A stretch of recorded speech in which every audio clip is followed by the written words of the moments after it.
Now let us see some of the consequences of refraction. We can see this refraction in nature also, and in some materials we can see this phenomenon. And there is a slight variation in the direction of the light. Something difference we can see in when a light passes through some other medium. So these are called as the consequences of this refraction. So let us see two consequences of refraction. One is called as a lateral shift. Another one can be called as a normal shift. Lateral shift, lateral shift, and another one is a normal shift. So here also we can see process of refraction, but there is something changes we can see. So let's see what is that change. So to explain this lateral shift, we need to pass a light from one medium to another. That you already know. Let us take a parallelly sided glass lamp.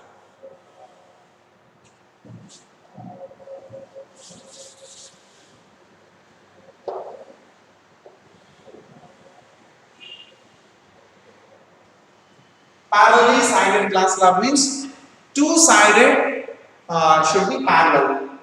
Two sides should have a parallel length.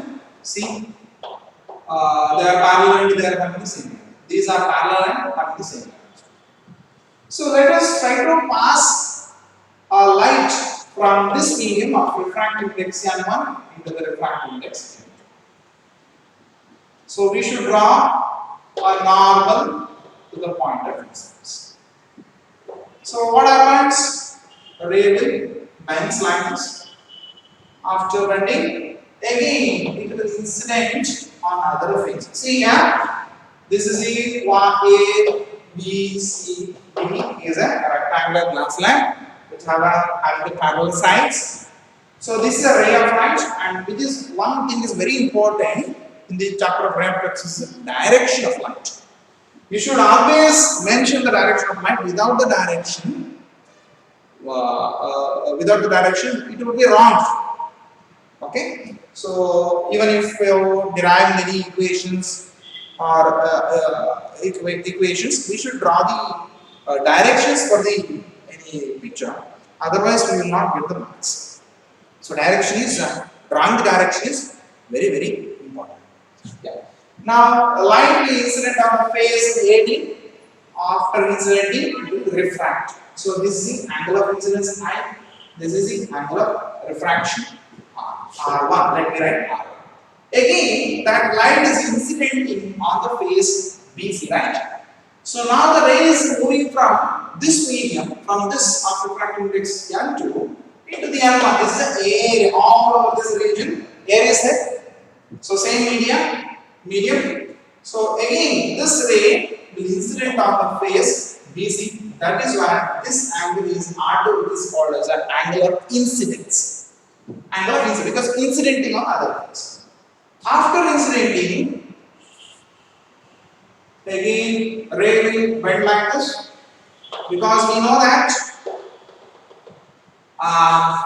when a ray travels from denser to rarer, which will bend away from the normal. See, it will bend away from the normal. So now I am extending the direction of this incident ray. If I am not placing this rectangular glass lamp, then the ray has to pass like this. The ray will move like this. Okay? But since we introduced this rectangular glass lamp, this light underwent refraction twice. See, one at this place, another one is at this place. It undergoes refraction twice. After refraction, the light moves like this. And if you see the directions of this incident ray and the direction of this, they looks like parallel. They parallel to each other. And This is the angle of emergence. Emergence or refraction, you can say. Since it is going out from this medium, we can call that as also angle of emergence, or in other words, we can say angle of refraction. One and the same. So after refraction at the second surface, this refracted ray moves parallel to the incident ray direction. But there is a shift in the direction of the incident ray and this emergent ray. Okay, there is a shift in the position, right? Actually, it has to move along this path, but this is shifted. Still, they will move parallel. They will move along the same direction. So, but there is a shift in the position of the incident ray direction in the emergent ray direction. So that shift, that is a lateral one, as a side view. So that that shift can be called as a lateral shift. Okay, see here, if you draw a line from this point here, you can see an angle is a perpendicular over there. Okay, 90 degree to be formed. So it is a perpendicular distance, right? This is the line I draw from the direction of incident ray to the direction of emergence. So it forms a 90 degree over there.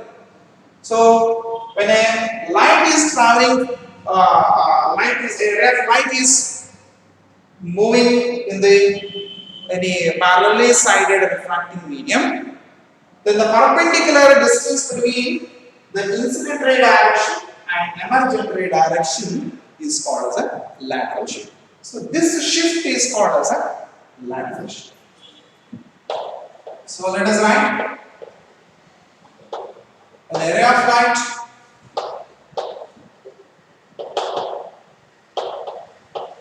incident on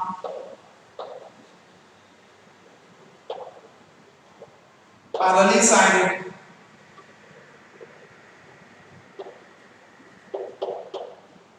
refracting medium. The perpendicular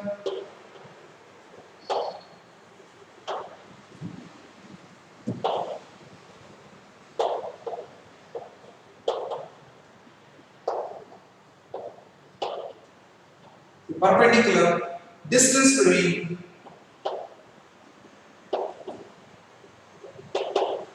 incident ray direction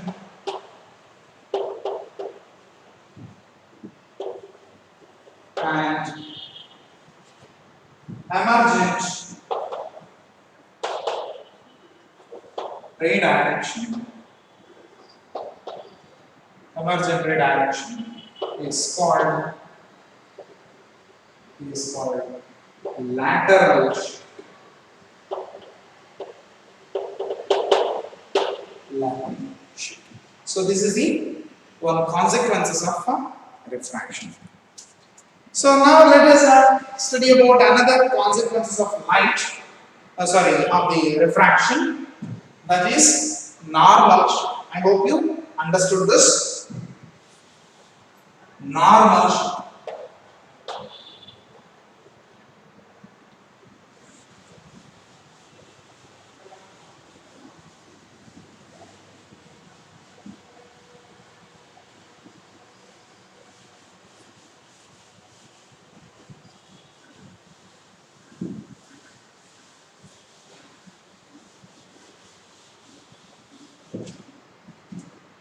Okay, so this is another consequence of refraction. So we commonly see these consequences in our nature. I mean, we can see in our surrounding. I can give an example. Sometimes in the summer season, what happens is, when you look at the water filled in any tank which having several height. If you look at the water filled in the tank, you feel like there is a less deep in that tank. You feel that there is no height much. So this happens because there is a elevation in the ground of that tank. So that appears like shifted to some other position. So because of that reason, we feel that the tank is less deep.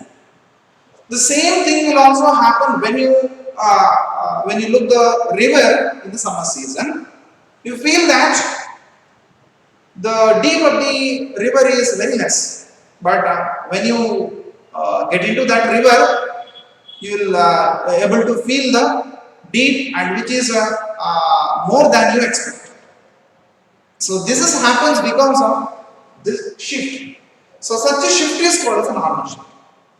So in these examples, you will see light traveling from one medium and which will enter into another medium. So you have to see the object from one medium, that is from air medium, and object will be in the another medium which will be in water. In that case, you can see elevation in the object which is placed in another medium and which is called as a which shift is called as a normal shift. So let me picturize it. For example, here if you see an object over here, if this is the object, and if you are watching normally means perpendicularly,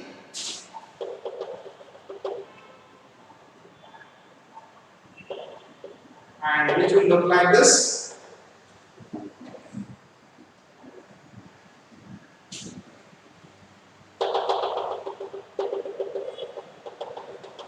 See, this is the refraction undergoing here, and for us, object will look at this place.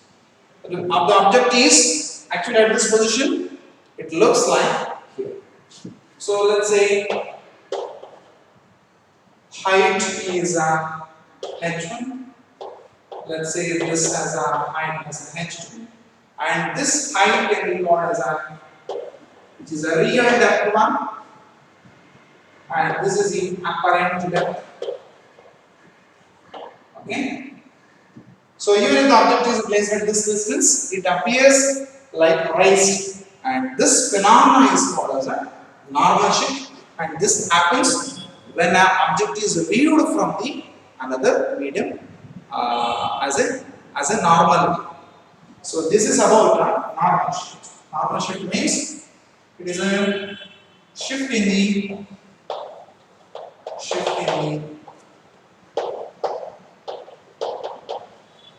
position of object viewed normally